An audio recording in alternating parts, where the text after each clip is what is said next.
I think God gives people grace to do certain things, and some people maybe not have the grace. The other thing too is on the faith side is like a candle shines brightest in a dark room. And so I'm not the only one of this sort of philosophy or whatever spiritual kind of leaning. There's lots of us here that we felt God draw us here. Hello and welcome back to another episode of Biblical Money. I'm your host, Rabbi Rami Goldberg, and I'm here with Chris Falson, who is a musician out in Hollywood, a man of faith who does ensemble and church music, and love to hear all about what you do. So, Chris, thank you so much for joining.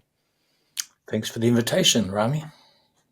Okay, so Chris, you have the accent, so just give us a little bit of a background. Not California born, but you ended up in California somehow.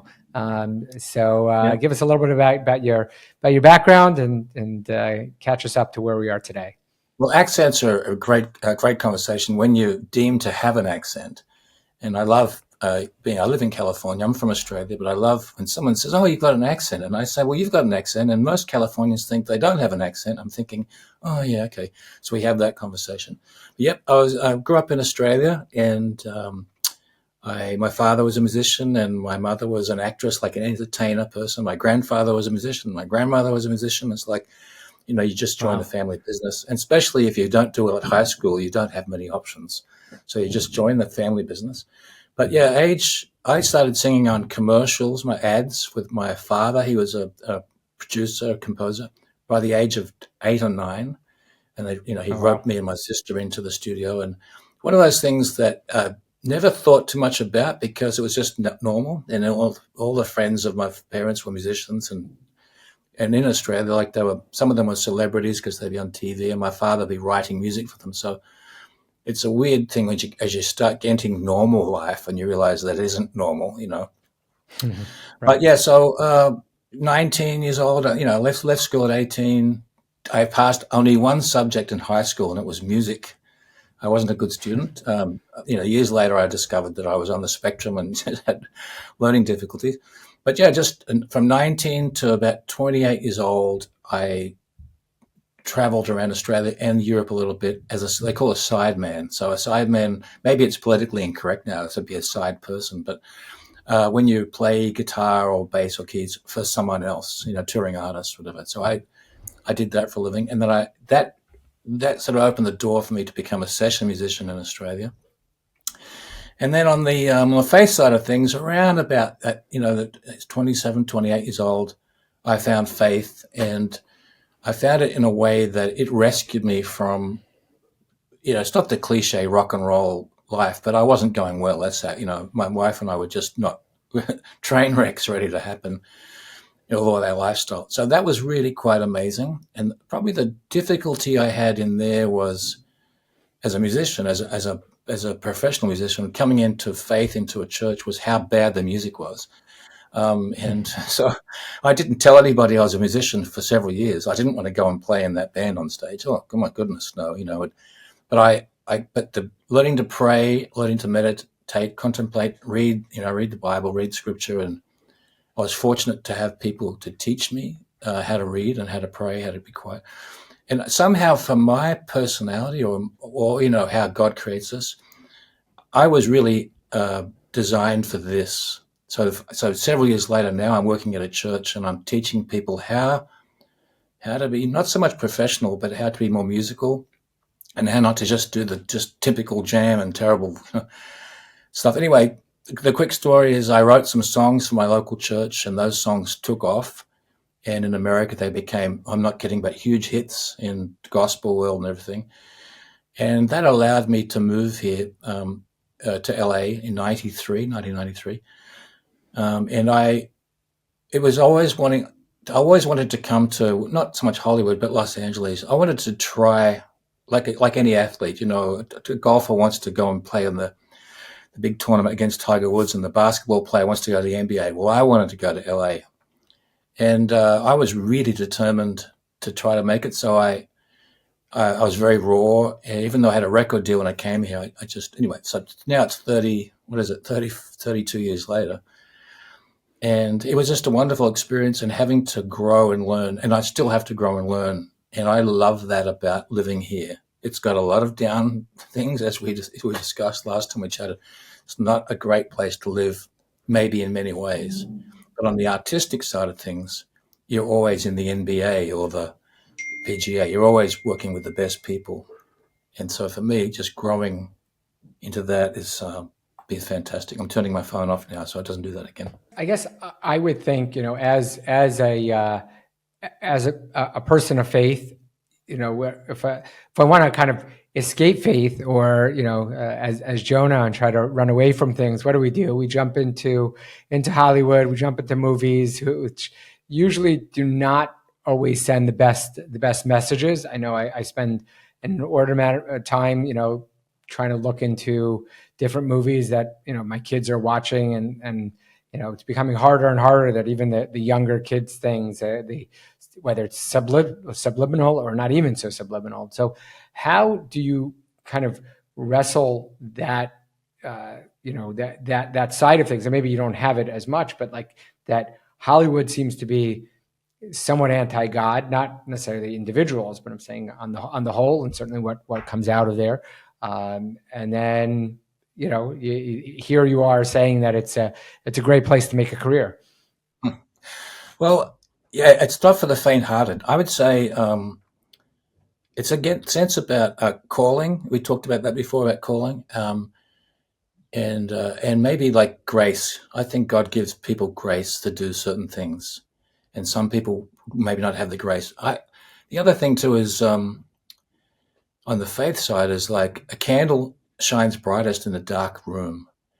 And so I'm not the only one of this sort of philosophy or whatever spiritual kind of leaning. There's lots of us here that we felt God draw us here. It'd be like someone going, to a war, to the Ukraine war, or even to Israel. You're feeling called to be in this very troubled. Other people are going, oh my God, I could never go there. So I definitely encountered that conversation as I travel around and I coach and teach people. And but I'm on the mission field. That's as simple as that. And the mission field happens to be in a morally very dark place, and so it's that one-on-one thing. So mostly I work in post-production. So I don't really post-production means after the film is shot or even the record. I'm in the studio, so I don't often meet the big money people. And most of my thing is working or hanging as a musician or whatever, being with people.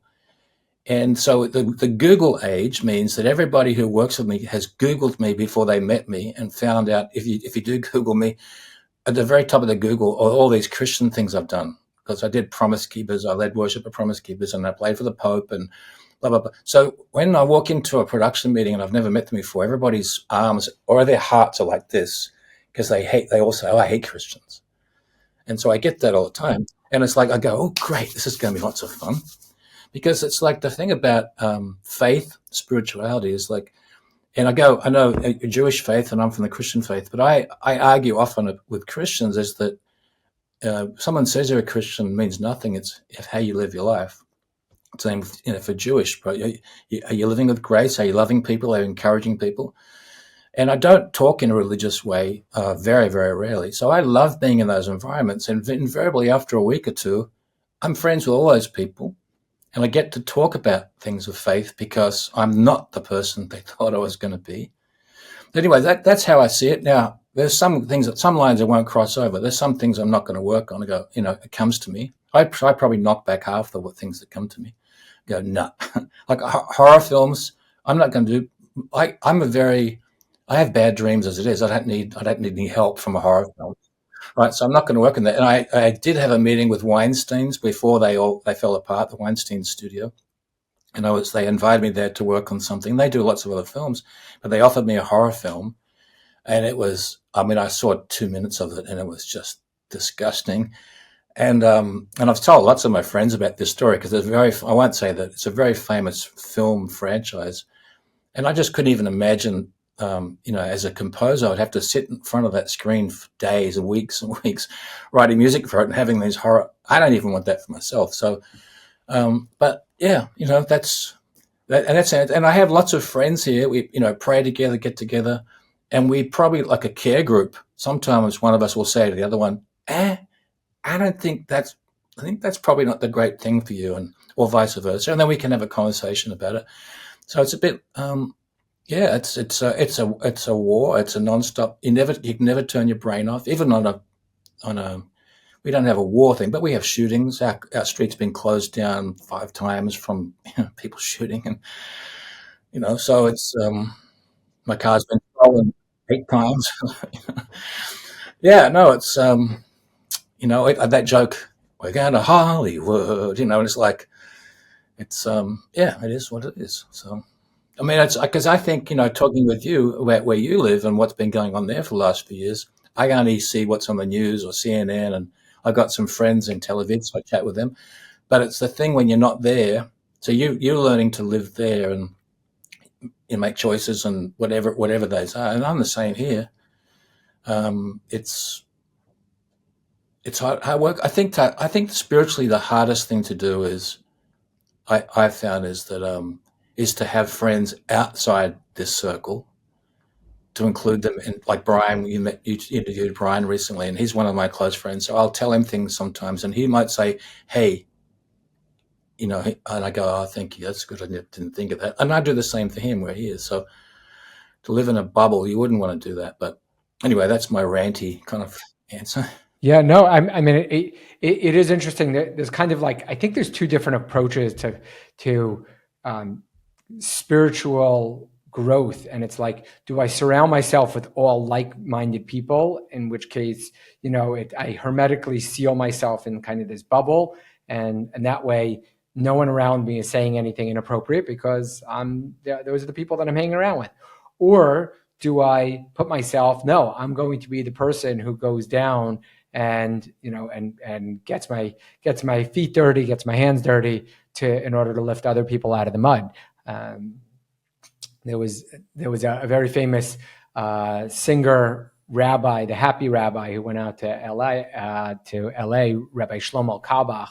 And this already goes back, I think, kind of the early 90s.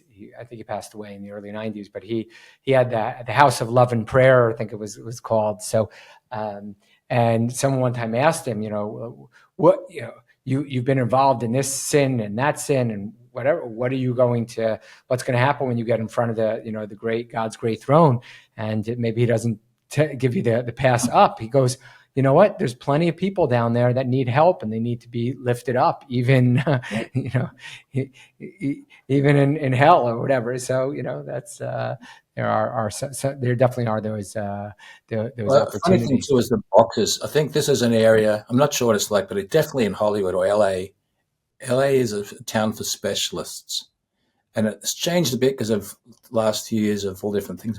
So people assume when you work with someone that that's the only thing you do. And I am a jack of all trades. I love many things. So I was working on a film at Warner Brothers, and in that little production, I was like a producer for our company because I'm just good. I knew the people and I could liaise things back and forward. So the person in Hollywood, in Warner Brothers, a really big guy, vice president of post production.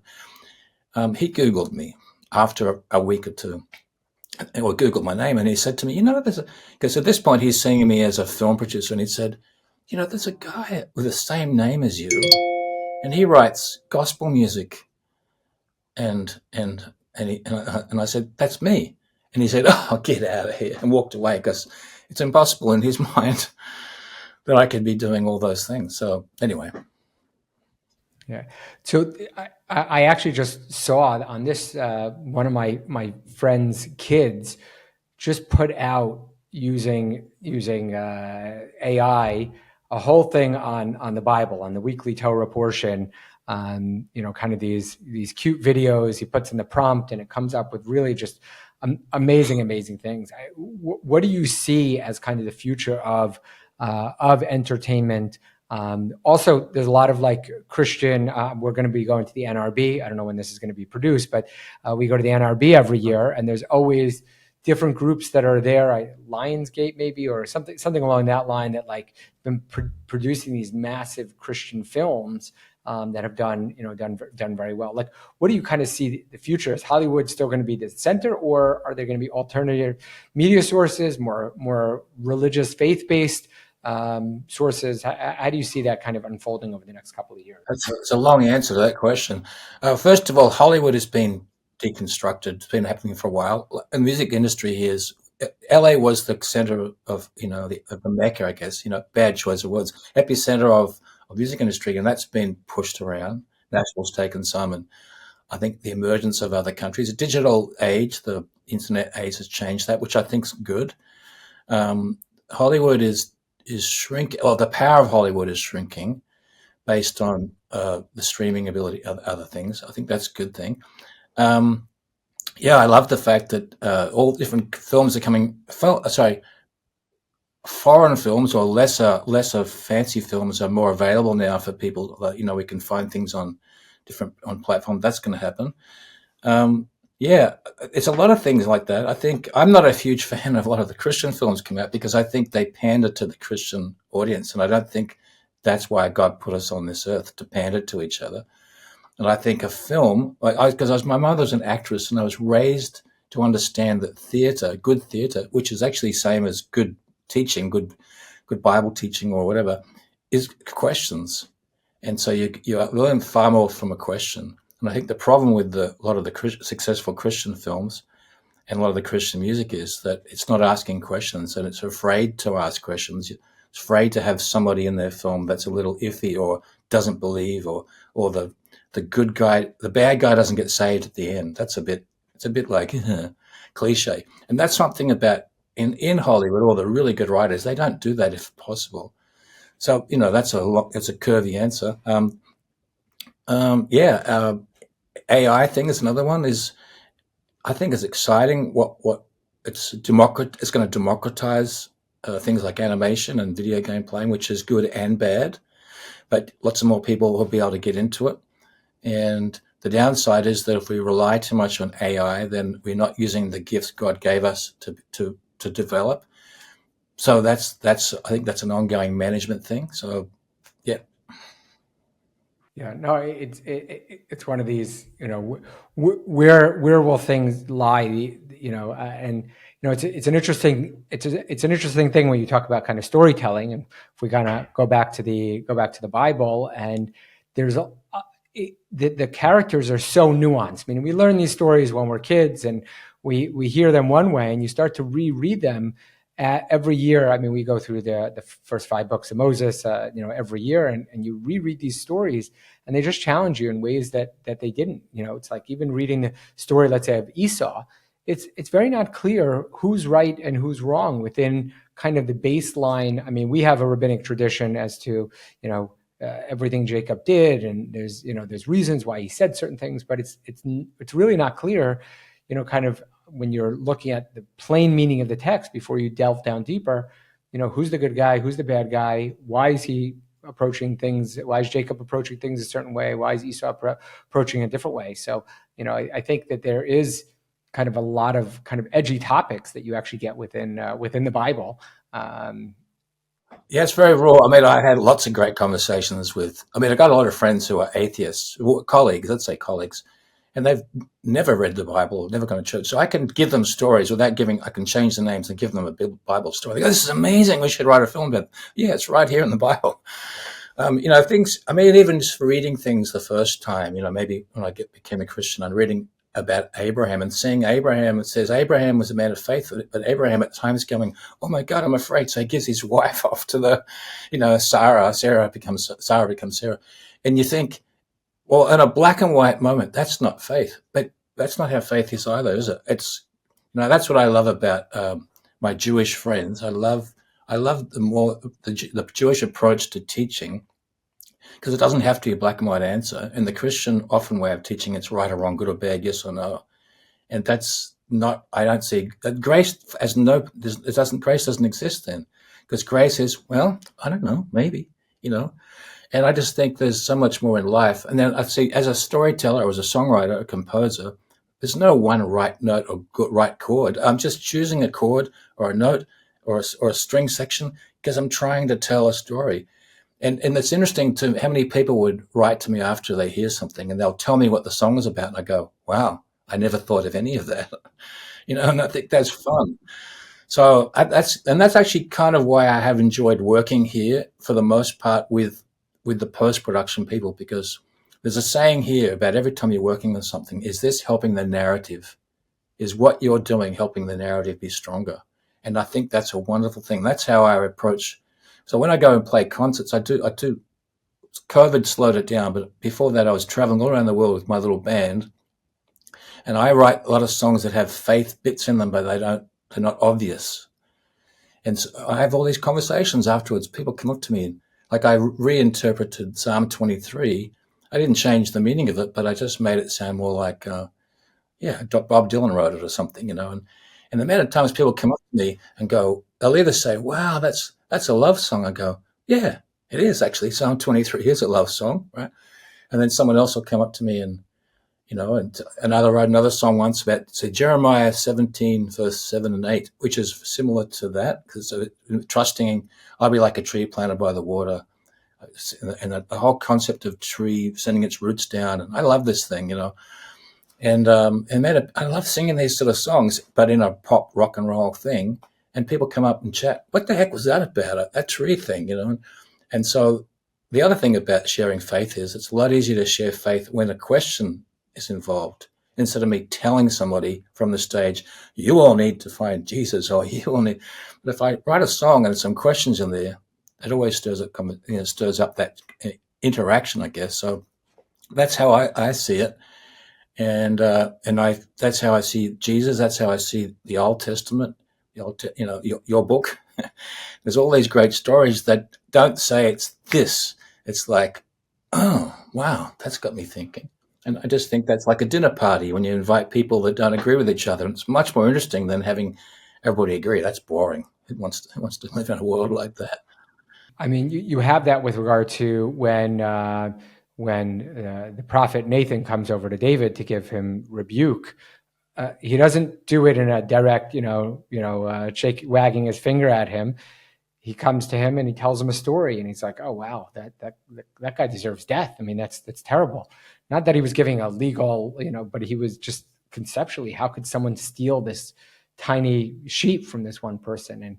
And then he said, "You are that man," in that moment. It is interesting also that the Bible the stories don't really end, which is kind of like, there's no riding off into the sunset. There's no really live happily ever after. It's kind of just, it continues. And then someone was telling me that is like somewhat of a style that's totally different than, the way ancient books and even modern books, where they have kind of beginning, middle, peak, and then kind of an end. It doesn't really have that. It kind of just story. It's like feeds into a much larger story, much larger narrative. Yeah, it's like relationships, isn't it? We've this is the second time we've met, and we don't end the call. Okay, goodbye. That's it. Do well. We'll see what happens next. And yeah, no, I think that's a really great point. I think you've just helped me understand more why I like working here. Yeah. So you're doing it. So you've traveled all over. What's been one of your favorite places, either to play, perform, or give me a performance that was somewhat memorable? Yeah, I have lots and lots of them. I think from a brokenness standpoint, as I played here just before COVID happened, and I'm connected with an organization called the McCrary Foundation, and they put on events for homeless people or children with cancer or whatever, all different things. And so they called me up and said, hey, would you come? We're going to do this thing. It's called Midnight Mission. It's downtown. And the mission there, I think they have 100 people every year, and they choose homeless people, and they've got 1 year to graduate to get back into normal life. That's their goal. So they limited it to 100 people. I think that's right. Anyway, so we go down there, and there's about 15 of us. There's a little gospel choir, and I'm the only white person in the band, funny enough.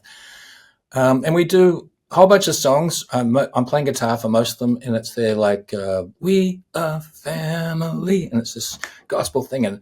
And in the room, 100 people plus staff, most of them are black too. That's the sadness of the homeless situation, the worst homeless. But they're mixed race, I guess. And they're all singing along because they all know these songs. So mostly we do songs they know. And then at the very end, they throw the ball to me, and I'm going to sing a couple of my songs. And I have a song that I wrote. It's about really just, I always quote scripture and rewrite it, but basically I went looking for wisdom. I went looking for wisdom. I cried out night and day. I waited by the city gates, hoping she would pass my way, taking from an old, scripture. And then I found love, or should I say, love found me. And every passage, the one that gets me in trouble with Christians when I sing it, which they misunderstand, I gave myself to religion, became a follower of the word. I tried so hard to live up to everything I heard. And then I found love. Or should I say love found me? Now, the chorus of the song for me is when I found love, and the little afterwards is, but when love found me. The thing that happened in that room was these 100 homeless people caught the second half because that's what they found to be important to them. And they started chanting it. I found love. I didn't write it like that. And it just took off. And all of a sudden, they're singing it. And I just had to go, oh my goodness, this is amazing. So we're packing up, and I had gone through a really tough year. I had a business, a production company that had gone bankrupt. I'd lost pretty much all my money. And so I'm coming out of this thing. So, I have that, and I think as a dad and as a husband, you carry these things like, I'm a failure, I didn't do the right thing, all those things. And these two guys come up, a white guy and a black guy, and they're skinny, got a good smile, but, tooth missing or something. And I could hear them talking to the side saying, should we tell him? I don't know, you tell him. And I'm so used to someone coming and saying, thank you. But they didn't do that. They came up to me and said, hey, man, don't give up. Keep going.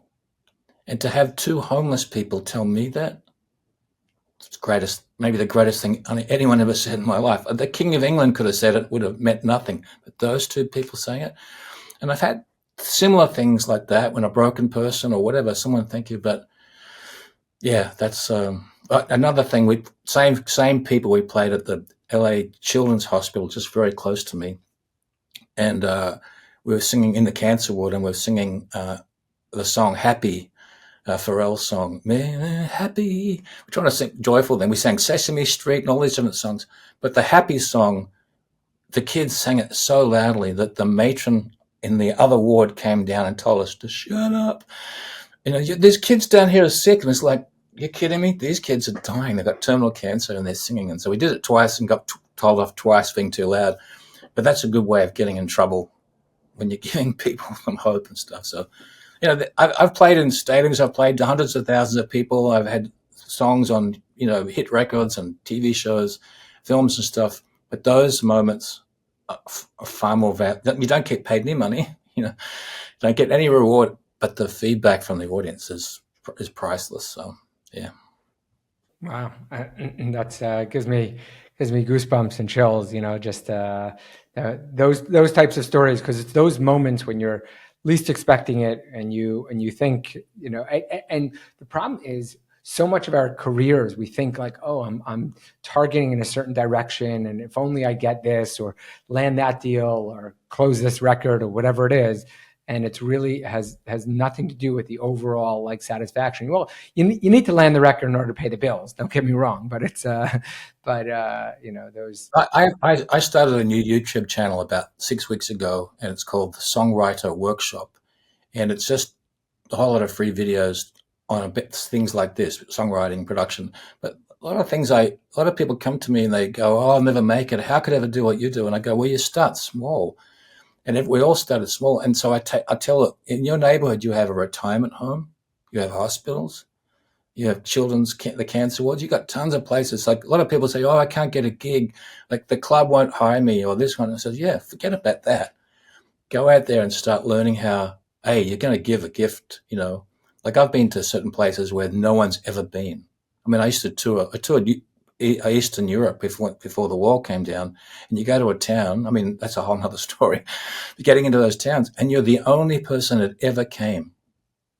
And so the whole town comes. and no, and so you don't make any money, and it's not famous or anything. So I try to tell these younger musicians, and most of them go, or most of them, half of them would say, no, I'm never going to do that.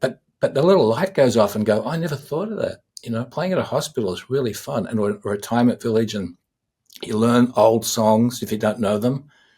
And, we'll meet again. Even with the ukulele, I've got ukuleles all around here. That's a great thing to go with the ukulele and sing old songs. And it's fun. You do that for half an hour, 45 minutes. So, but as a musician, as an artist, you also learn a lot because you're learning how to, I say work a room, but it's, love an audience. And I did not a podcast, but like a ranty did a podcast, and it took off. I forget what it's called. But it's interesting, the response, the comments, most people commented, oh, thank you, that's great. Because basically the story is I go out when I play, I have to pick up a band when I go to another country. There's no money to take my band. And there's potluck musicians I get. And sometimes they're not very good. And so I just treat it as a coaching moment. And I just, work out what they can't do. And I just don't do those songs. Or anyway, there's lots of stories like that. So the comments were mostly good. But it's amazing how many comments are angry people, professionals, who tell me I'm not professional. And it's laughable because it's really, that's the problem we do have, because people can't hear, they have no empathy or compassion towards a room. And if they don't understand what I'm saying, that means they're also not connecting with their audience, because they're telling their audience instead of asking their audience. So, I turned 67 today. So today in Australia, tomorrow in America, but because celebrate both. We celebrate the kids here celebrate their Hebrew and English birthday because there's two different calendars. So why wouldn't you? It's like a week of gifts. So I think there's something about being older is like I learnt most of these things as a younger person, but I'm able to interpret them differently, as an older person. And also an older person, you can say these things and you don't care if someone likes them. I don't have to win any fans anymore. I think the sad side on the faith things is that what I'm saying here is not a commonly held thought. Now, I can only speak from the Christian side of things. On the Jewish, synagogue, I don't know, but in the church situation in America is it's sort of celebrating cleverness a lot in the music, in the things, and it's clever does not help people. Brokenness and honesty and transparency helps people. And real art isn't clever.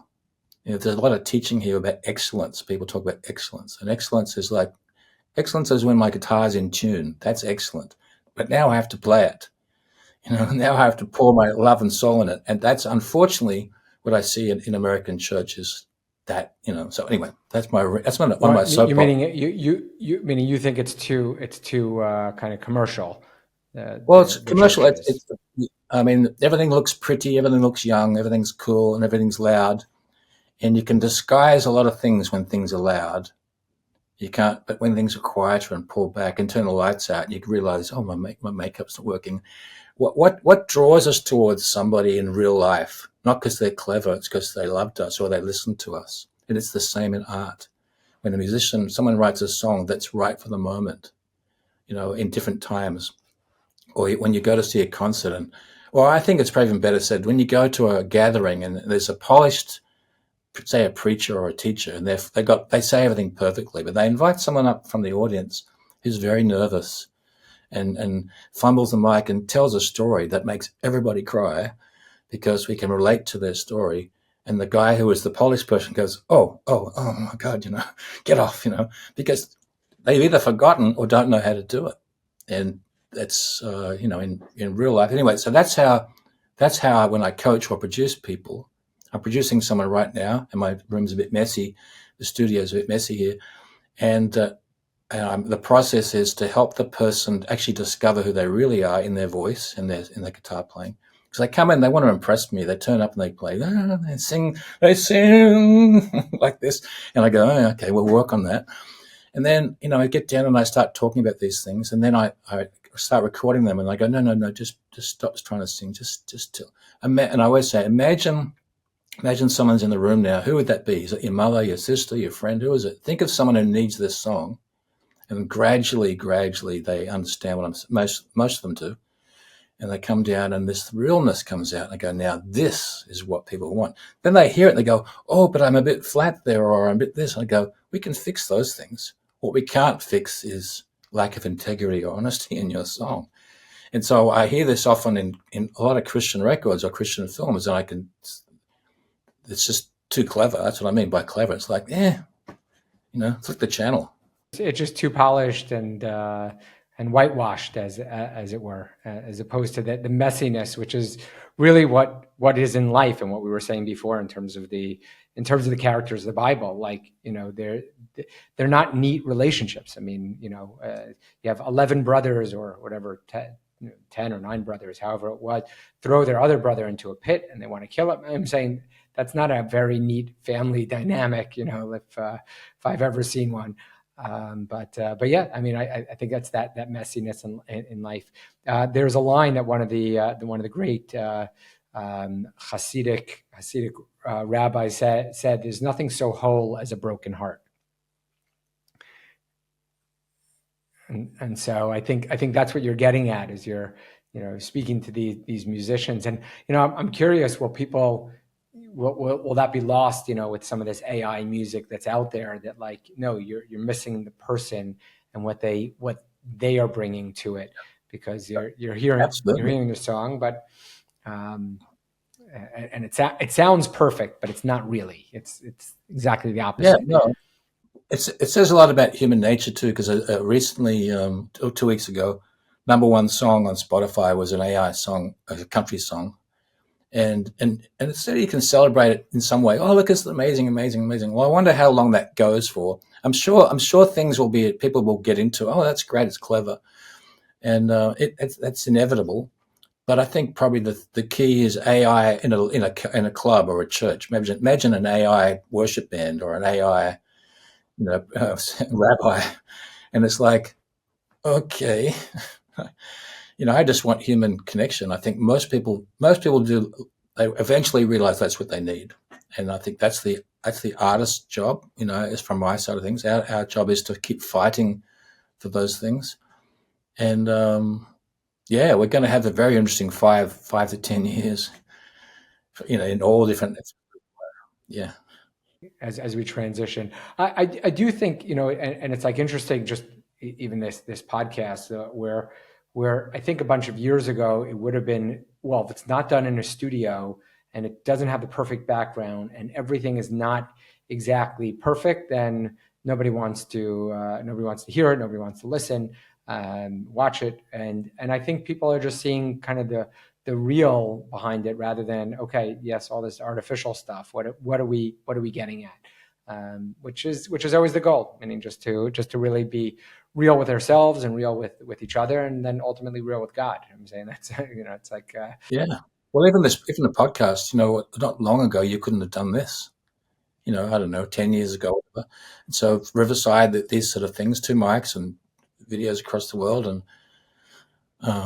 it's exciting, Yeah, no, definitely some cool times ahead. We'll start wrapping up, but what's a project that you're working on now that you're really excited about? Anything coming down the pike that's exciting that you can share? Yeah. I have another friend here, production friend, and he's an animator and a visual effects artist, and we work together on a lot of things. And we're in the early stages of building an animation studio, but it's actually to train other people around the world and to democratize animation, because that's a huge. We worked in big animation films with Warner Brothers and Sony and DreamWorks, whatever, but to make those things, you need millions of dollars, and so like the way that I'm on a laptop and I can record a record on my laptop with a mic and a little interface. So that's worked. Music's worked, and you can create a film with a camera and stuff. But animation has always been the hurdle's been too big. So we've got our own little show that we're writing, and hopefully within the next 6 months or 8 months, we'll have a little baby version of this out. And we want to train and encourage storytellers all around the world to have their own little animation system to make things for video. Eventually, you want to raise people up to make really quality things. But currently right now to make a film. Well, let's take a 30-minute episode that DreamWorks would be millions of dollars for one episode. And our goal is to get that down for us for a high production down to 100,000. But if it's a smaller, or even for me, I got some great fun ideas. If I get a 5-minute thing and all it is my time and the software that I make, that's very exciting to me. So I'll keep you posted. Sounds like an amazing project, and very cool things that you're working on. People can find you where on I guess on YouTube, Spotify, you're on all the On YouTube. I have a YouTube channel with my name on it, and I do mostly gospel music on there. But on the Songwriter Workshop channel is where I do these little rants about, just like we did today, lots more of them. Wow. Amazing. Chris, thank you so much, and God should continue to bless all of your efforts, and you just to too, be a Rami. conduit for his presence in this world. So thank you so much for joining me today. Thanks for having me.